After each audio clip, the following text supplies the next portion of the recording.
Good morning, everyone.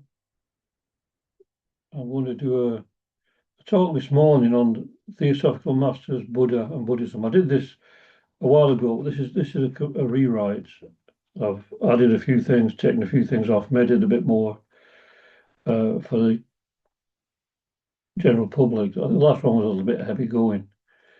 So it's a rewrite. I've still got the slides. Some still some the same, some different. So we're going to do that.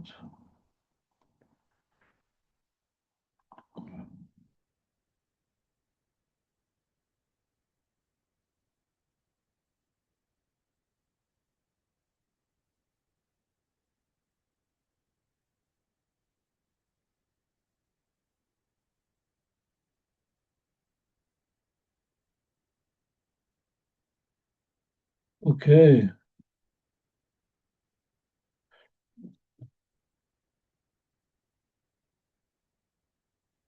So I wrote this. I gave this a talk a couple of weeks back when it was the Wesak Festival, the Buddhist Wesak Festival, and the Wesak celebrates the birth, enlightenment, and death or passing of Gautama Buddha. In some countries, it falls at the beginning of May, and at the others at the end of May. Vesak full moon in Sri Lanka in 2026 fell on the Saturday, the May 30th. And the government has declared a state Vesak week from May 27th to June 2nd, 2026. So we'll look at how this relates to Theosophy, because Theosophy was very closely aligned to the Buddhist, to Buddhism, or to the Buddha, I should say. So in Gal, Sri Lanka, on May 25th, 1880, H.P. Blavatsky and Colonel Olcott took counsel. That is, they were formally acknowledged as Buddhists. In his Old Diary Leaves, Volume 2, Colonel Olcott writes that we had previously declared ourselves to be Buddhists long before in America, both privately and publicly, so that this was but a formal confirmation of our previous professions. Later on, he adds, I can say that if Buddhism contained a single doctrine that we were compelled to accept, we would not have taken the counsel. Our Buddhism was that of the master adept Gautama Buddha, which was identical with the wisdom religion of the Aryan Upanishads and the soul of all the ancient world faiths.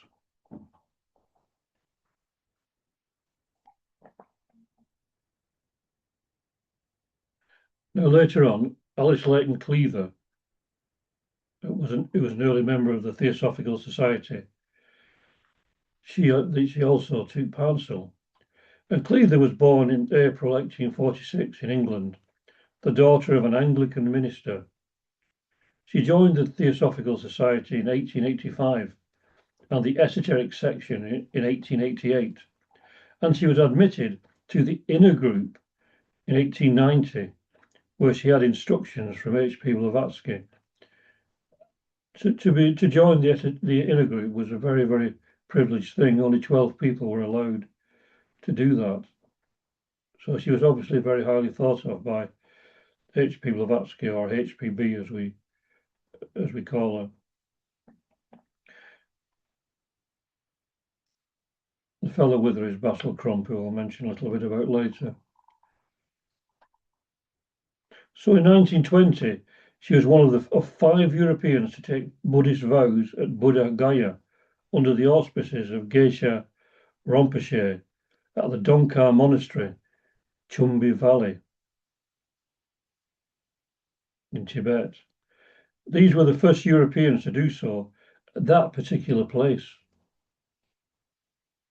At the end of 1925, she journeyed to Peking and met the Tashi Lama, who gave her a Buddhist testimonial which read, Special Gelugpa, Buddhist of the English race, faithful and devoted, to be treated as a Buddhist, to be afforded every assistance and help, and not to be injured or wrongly opposed.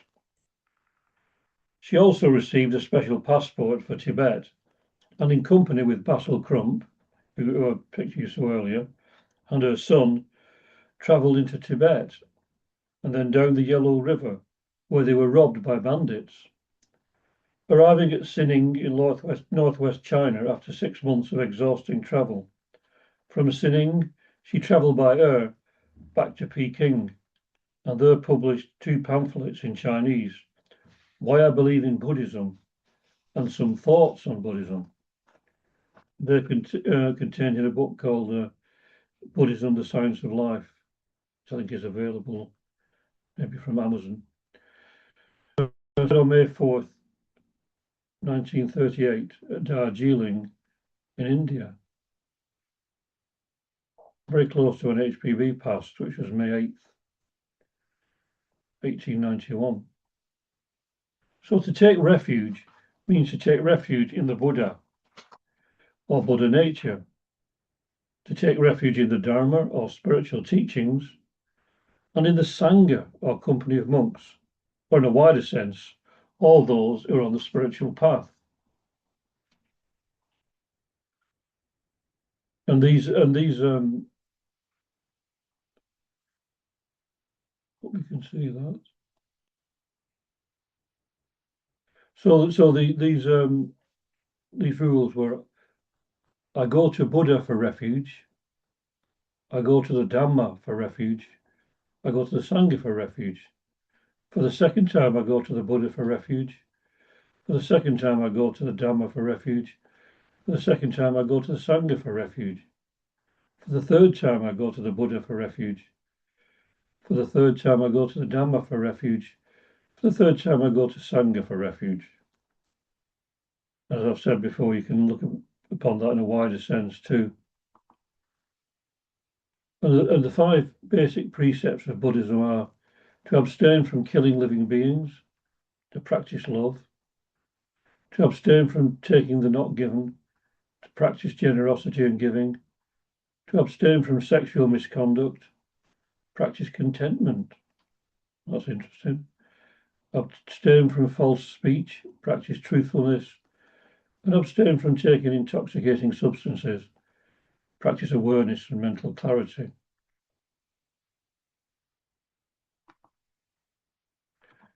And the 4 great Bodhisattva vows, which are: beings are infinite in number, I vow to save them all. The obstructive passions are endless in number, I vow to end them all. The teachings for saving others are countless, I vow to learn them all. Buddhahood is a supreme achievement, I vow to attain it. And of course, we also have the 4 Noble Truths, which are the foundations of Buddhism. I haven't got a slide for that, but the 4 Noble Truths are the foundational principles of Buddhism that explain the nature of human suffering and the path to liberation. They are traditionally structured as a medical diagnosis, identifying the illness, finding its cause, confirming a cure, and providing a prescription. The first is suffering, dukkha. Life involves inevitable suffering, dissatisfaction, and impermanence. This includes obvious physical and emotional pain, aging, sickness, death, as well as a subtle underlying sense of anxiety or unfulfillment. 2, the cause of suffering, samudaya. The diagnosis is suffering originates from attachment, craving, and ignorance. We suffer because of our desire for things to be a certain way, or a misunderstanding of the true impermanent nature of reality. And 3 is the end of suffering, nirada. The prognosis: there's a cure. Freedom from suffering is possible by letting go of cravings and attachments, leading to a state of peace and liberation known as nirvana.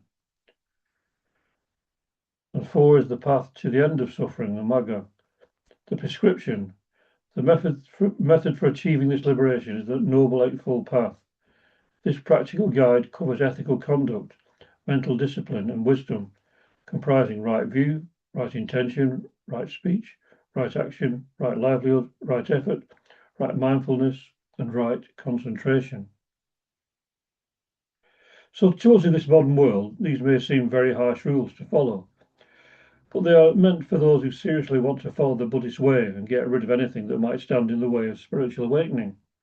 So to them, it would not seem too much of a sacrifice, especially if living in a monastic environment. It is 10 times harder to live by those rules in the 21st century, living in a town or a city, surrounded by people having the opposite lifestyle.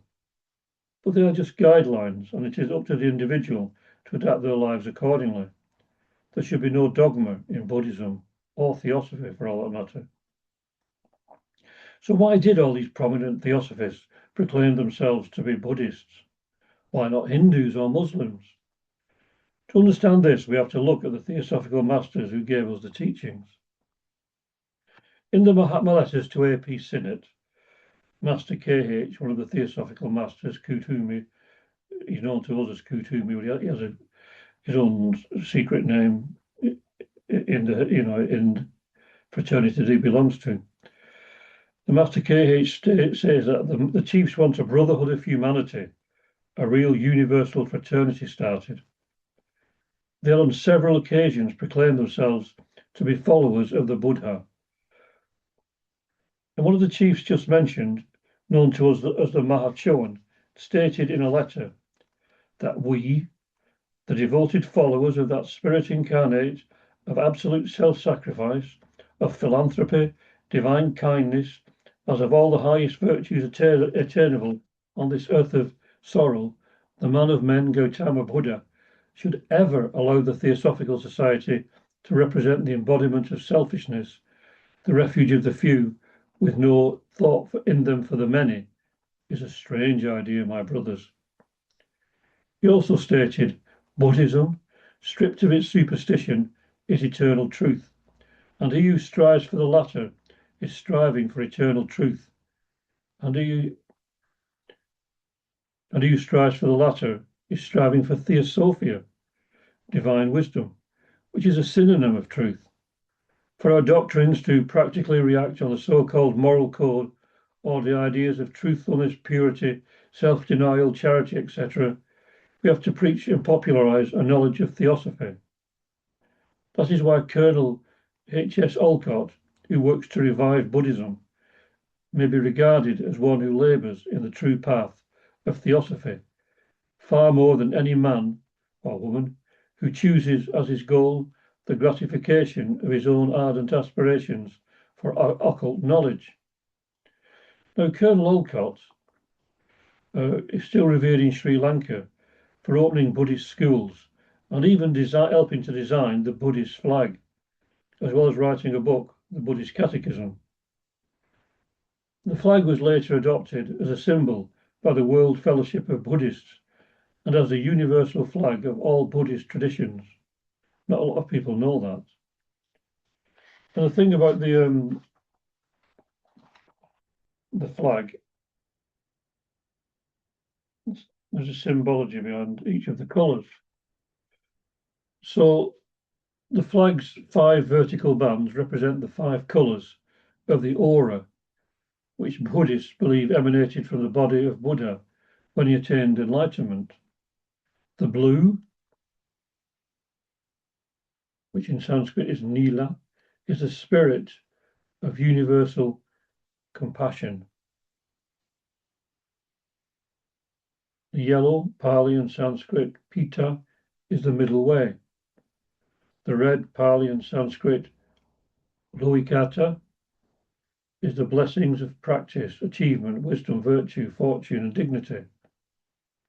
The white, Pali, Vadata, Sanskrit, Avadata, is the purity of the Dhamma, the teachings, leading to liberation, timelessness. The orange, Pali, Manjita, and Sanskrit, Manjista. Alternatively, it can be scarlet. It is the wisdom of the Buddha's teachings. The 6th vertical band on the fly is made up of a combination of the 5 other colours, rectangular bands, and represents a compound of the said colours in the aura's spectrum. This new compound colour is referred to as the truth of the Buddha's teachings, or Pavasara, literally the essence of light. So, as regards Gautama Buddha, he was born around 621 BC and was just one of a long line of Buddhas. He was part of a spiritual lineage going back millions of years. Not a lot of people know that either. It is generally accepted that Buddhism, as we know it, started with Siddhartha Gautama, who came to be known as the Buddha. The word Buddha just signifies someone who is enlightened. Siddhartha was born approximately 2,500 years ago in Nepal. He was born into a life of luxury as a prince. His father was King Suddhodana, Taru, and his mother was Queen Maya. He grew up in India, which at the time was dominated by Brahmanic religions. He had many Hindu beliefs, including karma and reincarnation and samsara. Samsara is the wheel of birth and death, which we must overcome to reach enlightenment.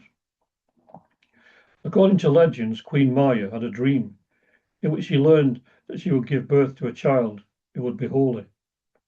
He was given the name Siddhartha because it means perfect fulfillment. After Siddhartha was born, a prophecy foretold that he would be a great ruler or a holy man. Now, the king wanted him to be a great ruler, so he shielded his son from seeing any pain or suffering. Siddhartha lived a life of luxury in the palace. He made sure his son had everything he wanted in the palace, so he wouldn't be tempted to leave. So Siddhartha grew up to be a very caring person and a kind person. When he was 16 years old, he married his cousin Yasodhara and had a son, Rahula. As he grew up, he wondered about the world around him and wanted to see what was outside the palace. With his chariot driver, Channa, he left the palace on a trip to the city and saw what have become known as the Four Sights. So the first sight was an old man. Siddhartha had never seen anyone old before and questioned his chariot driver, Channa, about what he was looking at. Channa explained that when people get older, they physically decline. The second sight was illness. When Siddhartha saw an ill person by the side of the road, he was upset, as he had never seen anyone who was ill before. Channa explained that during their lives, people get ill. And the third sight was a dead person being carried. Channa explained that everyone dies eventually. And the fourth sight was a holy man walking through the street. This person made Siddhartha curious, as the holy man looked very calm and radiant. So Siddhartha wanted to find out why people suffer and how it might be possible to end this suffering. He decided that he would leave the palace and his family behind to go into the world to try to find some answers.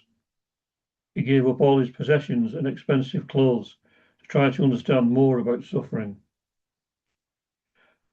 So I sometimes thought it was a little selfish to abandon his wife and child, but he did it for a much more altruistic reason once he realized the transient nature of life and all its possessions, even wife and family.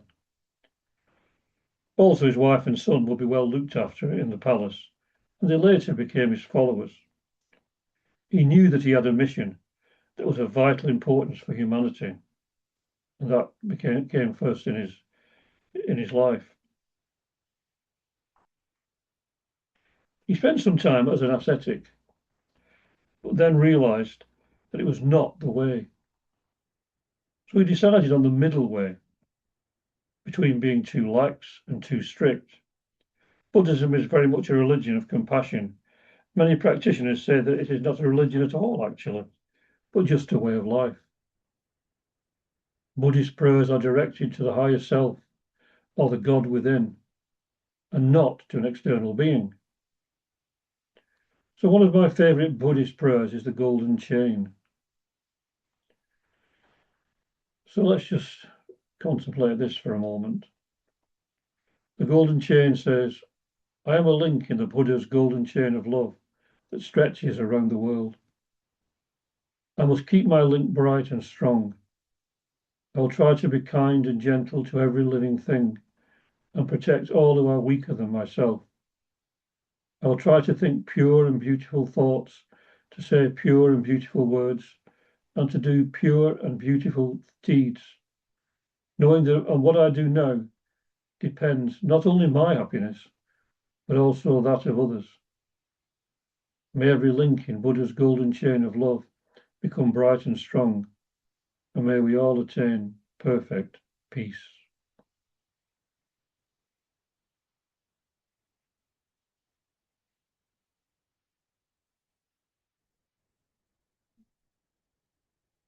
So we could all follow the essence of what that means. The world will be very much a different place.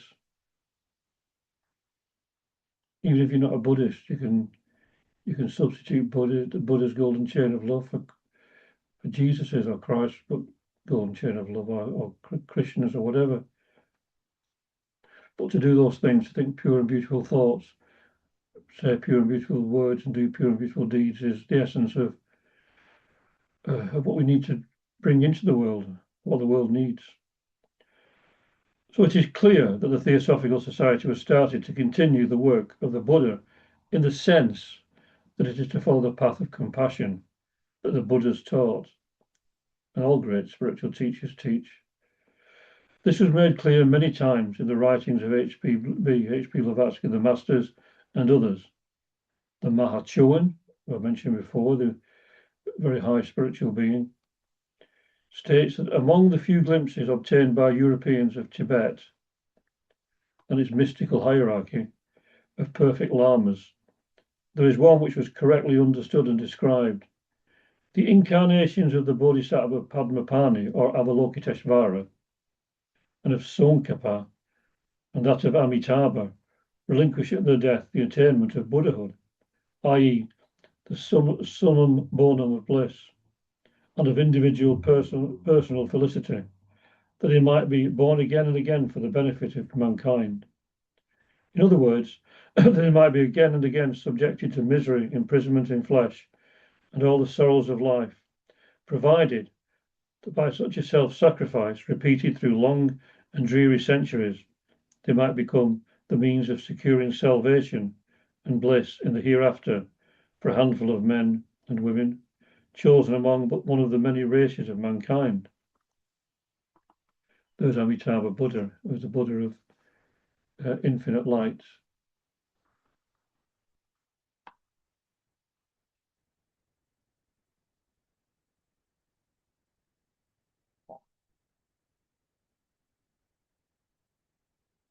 So Theosophy teaches that the Dalai Lamas of Tibet duties are more temporal and political. He's said to be an incarnation of Avalokiteshvara, whereas the Tashi Lama, or Panchen Lama, whose photograph is here, he's one of the early ones, who are more spiritual. So it's generally thought the Dalai Lama is the spiritual leader, but the esoteric or inner leader is the Panchen Lama, which is which is not someone else not many people know. And they are said to be incarnations of Tsongkhapa, who reformed Buddhism in the 14th century AD. More of him later. Obviously, the perception of the outer world is the opposite. Also, the Panchen Lama of the time is said to have been in contact with the Theosophical masters living in the Himalayas. Whether this is still true is open to conjecture, given the fact that the Chinese are reputed to have kidnapped the Panchen Lama and replaced him with their own choice. Or did they? I don't know. Sometimes I wonder whether the Tibetans were too clever for that, and what they kidnapped was not the actual Panchen Lama. I don't know. So now we come to Tsongkhapa, who started the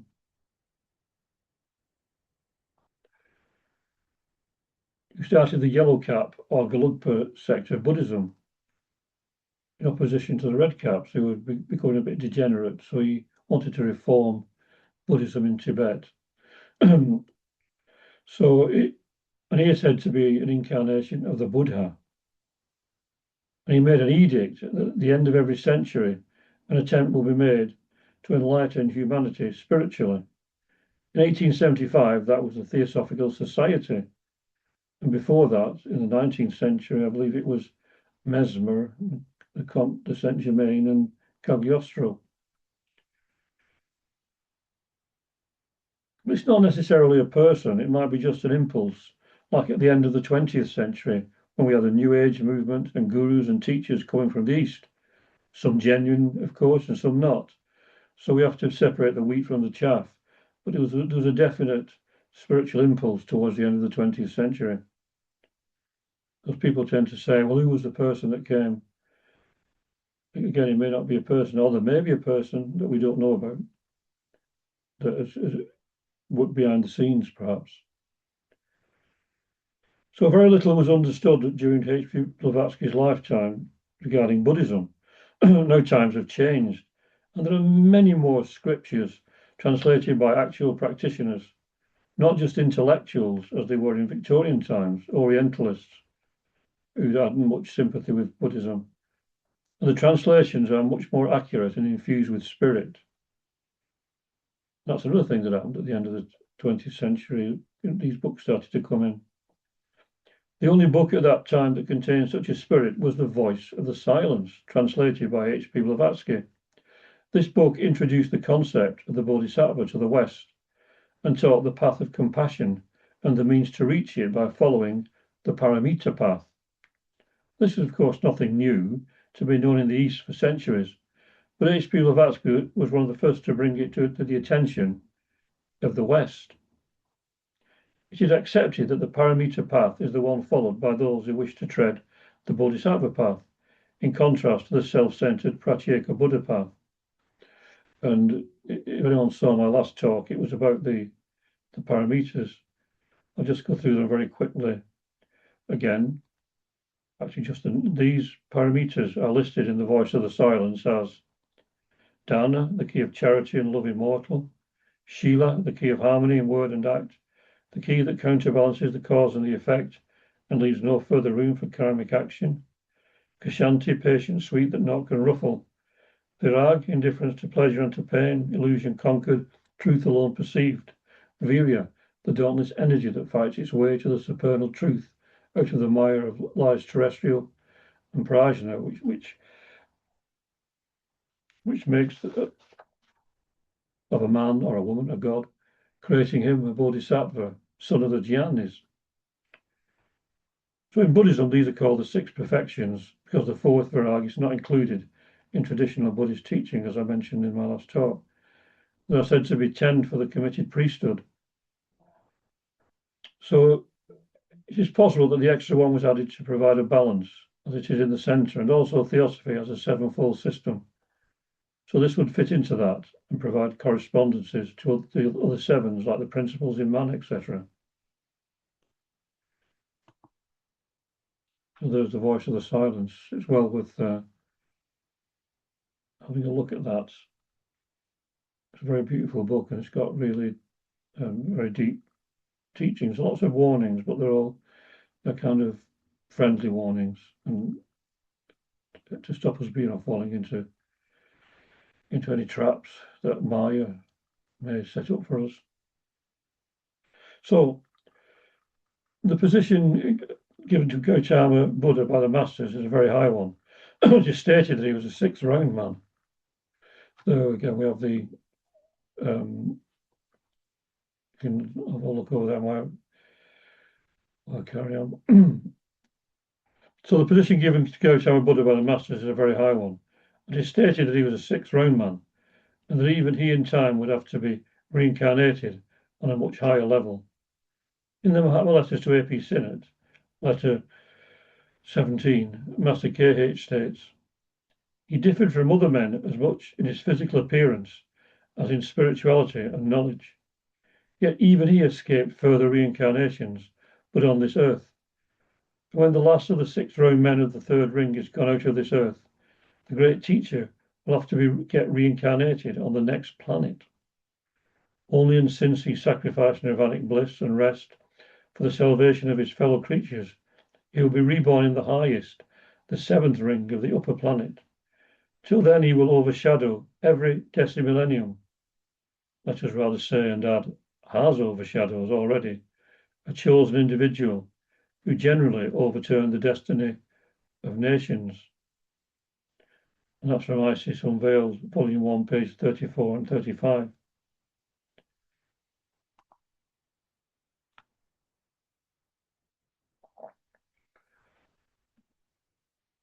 So it's really fascinating. I know that's a little bit deeper than the rest of things, but it's well worth meditating upon the fact that he was. People tend to think that this Buddha was the only Buddha, but no. And also the fact that when he reached nirvana, that was it. But no, because it goes on and on. There's no foreseeable end to progress. We talk about having a goal, but that goal may just be the lower level of the next goal that we go on towards, and it may never end. It may never end. So, and the Master K.H. wrote to A.O. Hume, there never was a time within or before the so-called historical period when our predecessors were not moulding events and making history, the facts of which were subsequently and invariably distorted by historians to suit contemporary prejudices. All nations tend to make the history very friendly towards a particular nation. So history is never accurate. It's always made to fit in with a particular country, make the country look really good. Like England's the same. Every country, America, Germany, France, wherever you go.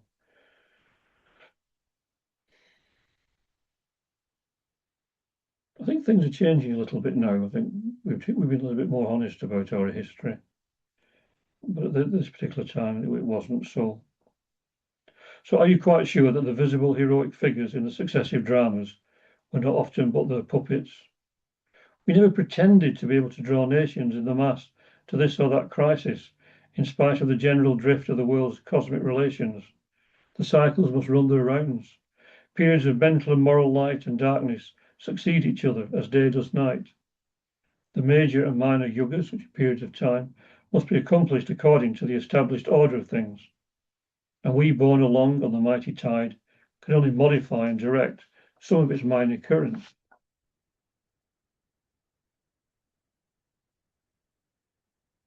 So we must remember that Gautama Buddha is not just a character from the past, but a living entity still active in the world, according to esoteric teaching. He is the fourth Buddha in this round of existence, and the fifth spiritual teacher, as the first was a Jian Chuan, as will be the last, and you'll bridge the gap from one round to the next. Jian Chuans are very high spiritual beings that are beyond the human stage of existence.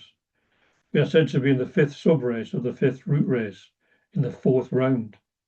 So we can see how far ahead the Buddha was. If you look at the seven globes of the earth chain, we come down from the first, and we come down into incarnation, into physical being, and we're now in the fourth. But we're just over halfway through the fourth, and then we start the journey upwards. It's said that we've come from unconscious perfection in one through a gradual awareness of our imperfections, and then we can take our progress in our own hands by self-induced and self-devised methods. And then we start to progress upwards. And when we get to 7, we have conscious perfection. So we go from unconscious perfection through consciousness of our imperfection to conscious perfection. So 1 and 7, although they look the same on the same level, it's different because it's more of a conscious perfection than an unconscious. You can see we've got the physical material plane, the formative plane, the creative plane, and the archetypal plane. That's what we call the earth chain. So The important thing to remember is that spiritual teachers come to our aid periodically, and there are cycles within cycles, wheels within wheels. So the great teachers, such as the Buddha, and lesser ones, through history there have been lesser teachings, lesser teachers. We've got the big, great ones like Buddha and Jesus and Krishna, and we have lots of spiritual teachers. Plato, Pythagoras, Lao Tzu, lots of people. Theosophy tells us that there is a guardian wall that protects humanity from falling victim to even worse evils in this age of Kali or darkness. The higher teachers are able to overshadow certain individuals to influence them for the good of humanity, although they would probably just plant the ideas in their minds and leave it to the individuals or groups to put them into actual practice. So we have to realize that we are being helped and watched. A very high being is said to be the silent watcher, who has voluntarily given up nirvana to be the fountain source of all lesser teachers. And Krishna, in the Bhagavad Gita, says that he will appear whenever there is an increase of evil in the world.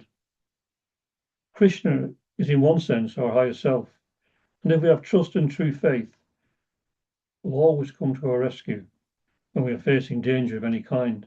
It can be said that our higher self is our own silent watcher who watches over us.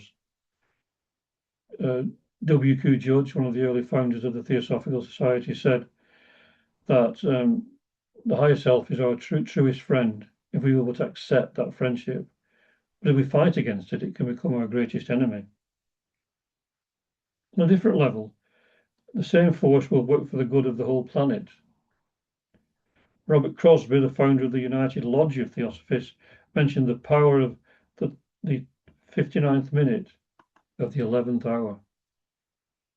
There's Robert Crosby. He founded as I said, the United Lodge of Theosophists, which remains faithful to the teachings of H.P. Blavatsky, William Quan Judge, and also we have teachings of Robert Crosby too, in The Friendly Philosopher.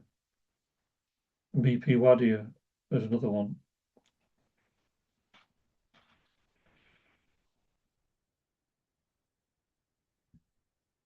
So Buddhism in general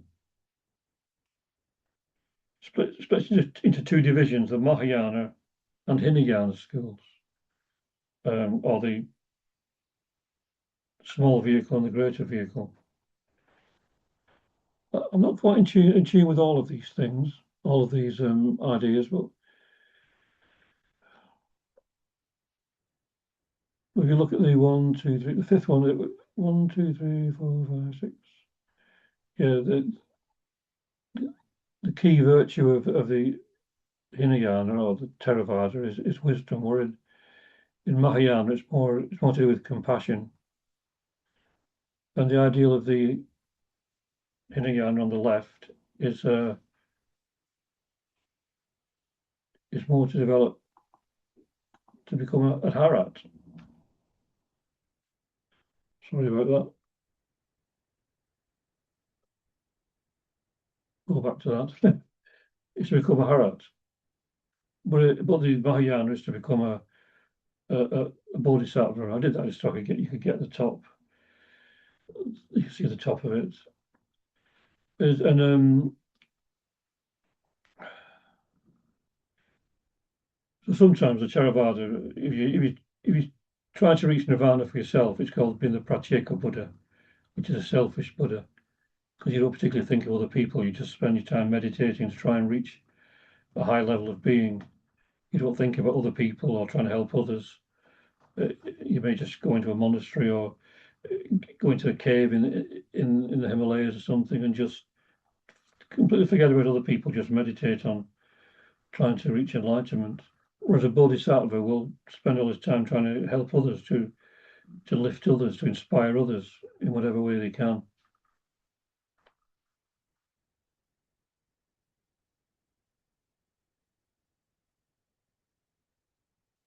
So it says, and a bit further down it says Buddha is a saint or sage. And then in Mahayana, Buddha is a savior. Now, we don't tend to think of saviors in Buddhism, not in the sense of like Christians might think of Jesus as being a savior. Buddha means, it's just a word that means enlightenment. So it means our Buddha nature is our saviour. We become our own saviours, if you like.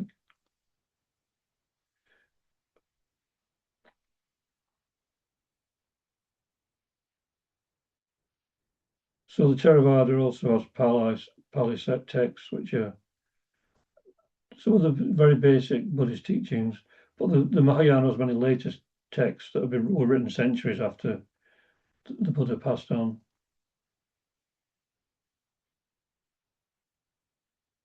And if you go right to the bottom, you can see that the Theravada is prevalent in Sri Lanka, or Ceylon, as it says here, Burma, which is Myanmar now, isn't it? And southern, and the Mahayana was more like China, Korea, Japan, etc.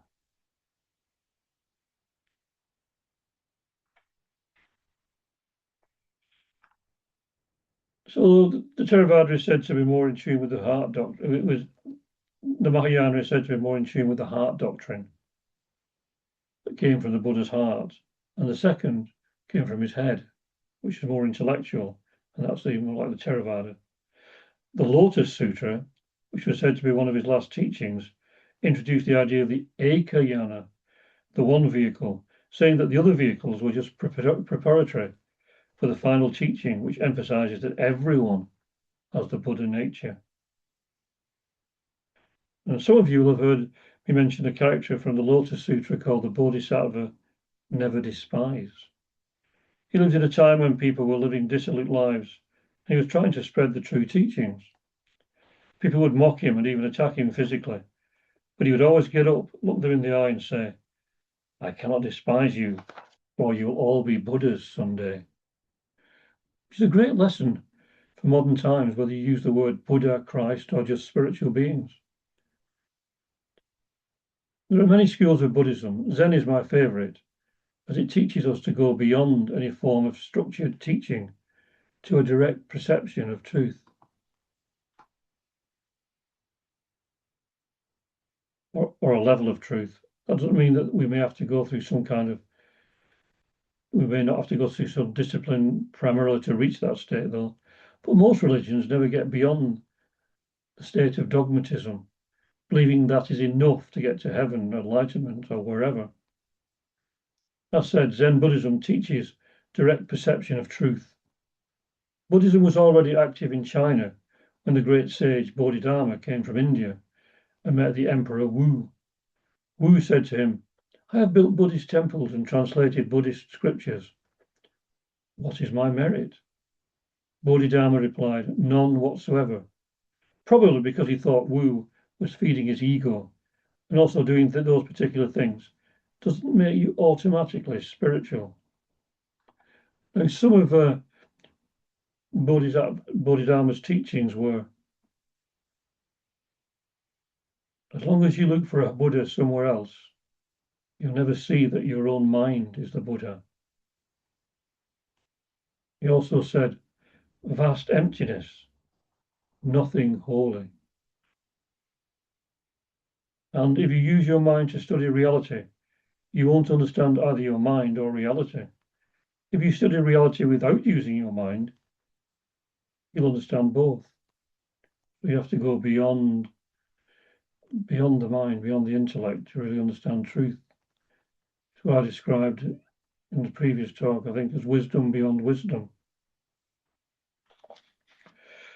Now, the Heart Sutra, which is very short, is recited daily by many Zen schools as it contains the essence of Buddha's teaching beyond the intellectual. It's only one page, but it contains a wealth of intuitional wisdoms. There are many, many copies online. You can look them up. It's well worth looking through and meditating on. Zen also use koans, which again can't be understood with the lower mind. You have to go beyond that. One famous one is, does a dog have Buddha nature? Mu is the answer, which means no. But no is not negative if looked at intuitively. Another famous one is, what is the sound of one hand clapping, of course. And also Zen emphasizes Zazen, which is seated meditation. Bodhidharma is said to have sat facing a wall for 9 years in meditation. I think that may be symbolic, but it shows how important it is to do this meditation in Zen. So this is the keynote not just of Buddha, but of all the great teachers throughout history. They came to awaken us to our true nature, and they all gave us hints as to how to achieve this, but not dogmatic rules. These were created by man. I think we have to find our own way to reach the goal. The main thing is to become aware that we are spiritual beings and to begin to act as spiritual beings. Emperor Wu could not understand Bodhidharma's teachings, and so Bodhidharma moved north to the Shaolin Temple, where he is said to have taught the monks certain exercises that later became Shaolin Kung Fu. It wasn't Bodhidharma that taught the Kung Fu that developed later. And another one is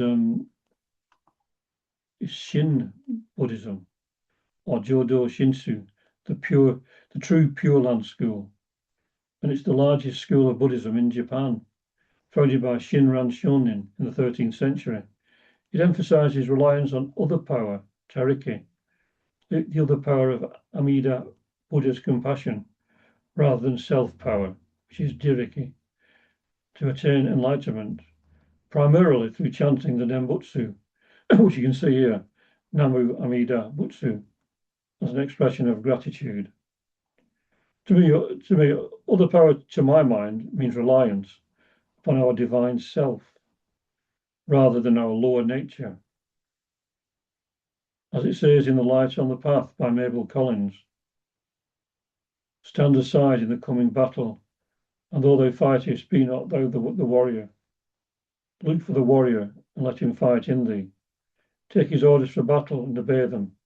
Obey him not as though he were a general, but as though he were thyself, and his spoken words were the utterance of thy secret desires.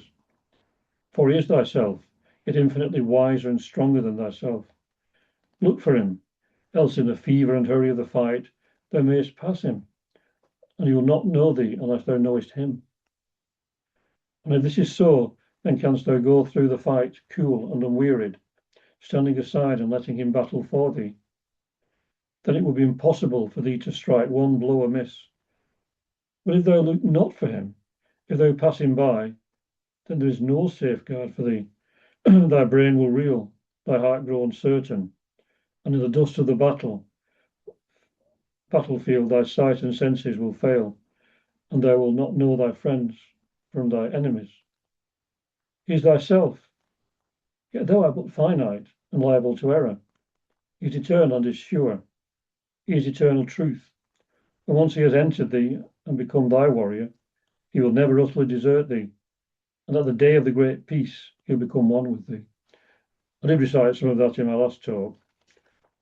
That's a bit more complete. So we follow rules in religion, etc. But many of these are only what certain people have found to be conducive to their own development. It is really a do-it-yourself process.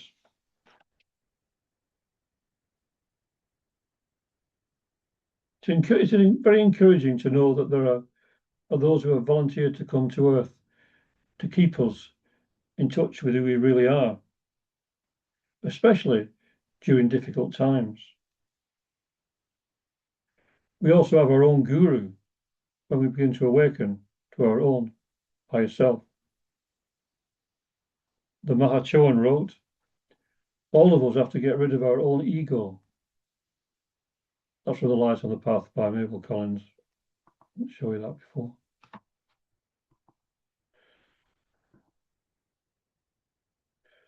I'll just move that up and you can read the full thing. All of us have to get rid of our own ego, the illusory apparent self, to recognize our true self in a transcendental divine life.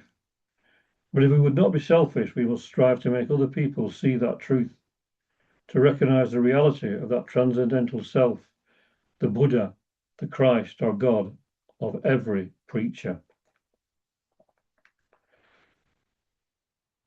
I think that sums everything up, really.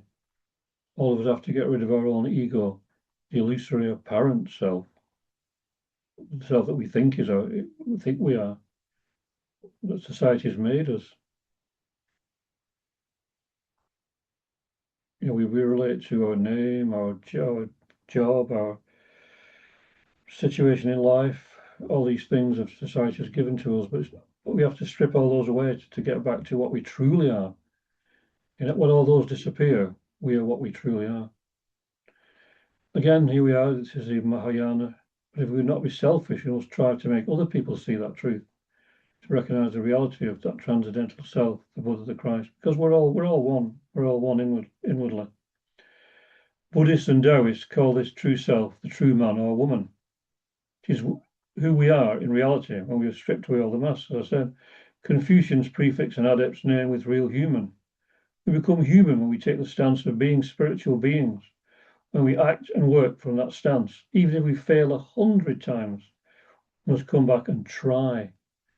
The masters say try is the watchword. We are part of a hierarchy while divorcing ourselves from the material idea of a hierarchy. It means that consciousness is stepped down through a whole host of beings until it reaches us. But in our essence, we are those beings. We share the same spirit. It's just that they have awakened to it more than we have. There's only one consciousness, and the idea of separation is an illusion. There are only varying degrees of awakening. I think we should take heart from the fact that the real part of us is untouched by all that goes on in the world around us.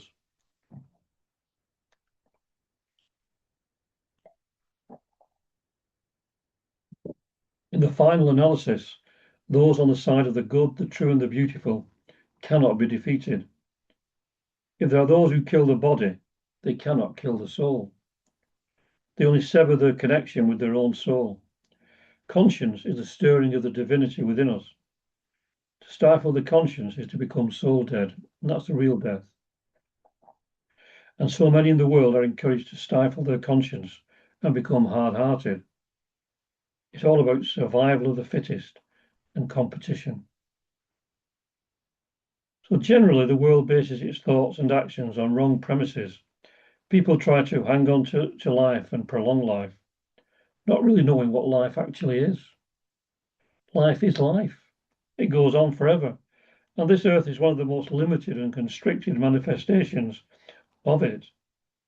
What we call death is actually an expansion of life, a gateway to a greater existence, a step nearer to what we are in essence. Buddha taught much about the transience of this earthly life, but did that to urge us to find a wider understanding of what we are inwardly, and to help to lead us onwards on the path of immortality. At the time the Theosophical Society was founded, the masters could see the way the world was going, and they decided to try to continue the work that the Buddha started and that he had been periodically doing for centuries through many individuals and groups. So they initiated an organization to do just that. They released a little more information about the constitution of man and the universe to help this process on. The motivation was always to enable members of the society to gain the knowledge to help others, to bring about that universal brotherhood of humanity, regardless of race, creed, sex, caste, or colour, and not merely to gain knowledge for our own use. This work continues to this day, and it is as important as ever to realise this and to continue to live and promote genuine theosophical teachings, as it is more needed than ever in today's world. And H.P. Blavatsky said when she talks about theosophical teachings and literature, she's not just talking about the Theosophical Society, she's talking about all genuine spiritual teachings that go on around the world. There's many true and many false. As I said earlier, you have to separate the wheat from the chaff. But at least in the theosophical teachings, we know that we have what I said to be the real, genuine spiritual teachings.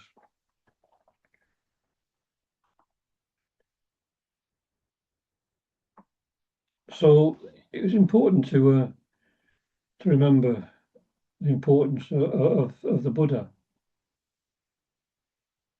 in all of this. in all of these, in a Theosophical society in particular. If you remember, not many people in the Theosophical society know that what I've just said. They don't know how much in touch it was with the Buddha's teachings.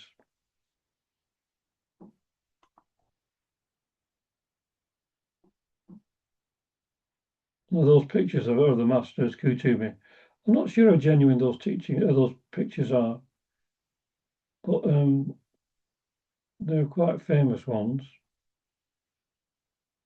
Said to be the Theosophical masters, and of course the Buddha.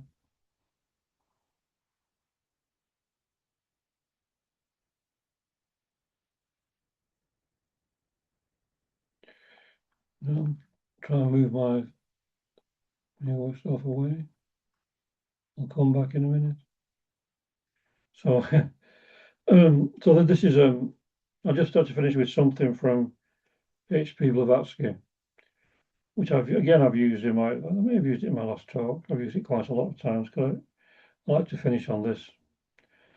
I say it again, it is only Theosophy, well understood, that can save the world from despair by reproducing social and religious reform, a task once before accomplished in history by Gautama the Buddha, a peaceful reform without one drop of blood spilt, each one remaining in the faith of his fathers if he so chooses. To do this, he will only have to reject the parasitic plants of human fabrication, which at the present moment are choking all religions and churches in the world. Let him accept but the essence, which is the same in all. That is to say, the spirit which gives life to man, in whom it resides, and that renders him immortal. Let every man incline to go on and find his ideal, or her ideal, of course, a star before him to guide him.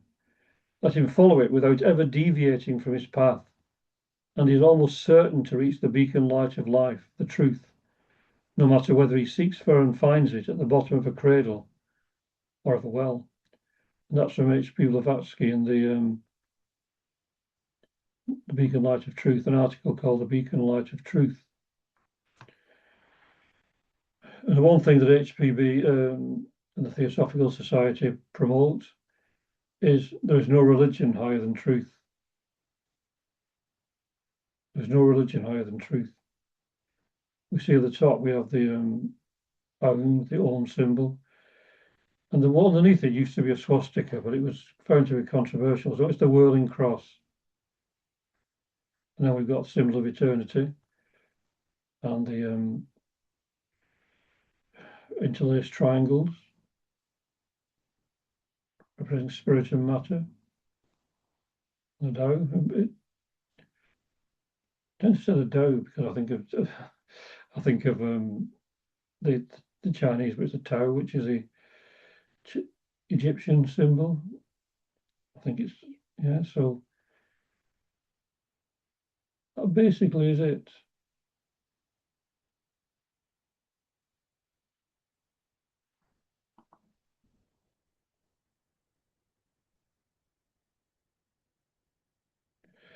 So there we are. I hope you at least got something from that. And thank you very much for watching. Om Shanti, Shanti, Shanti. Peace, peace, peace. Peace on earth and goodwill to all beings. And see you all again very soon. Thank you very much.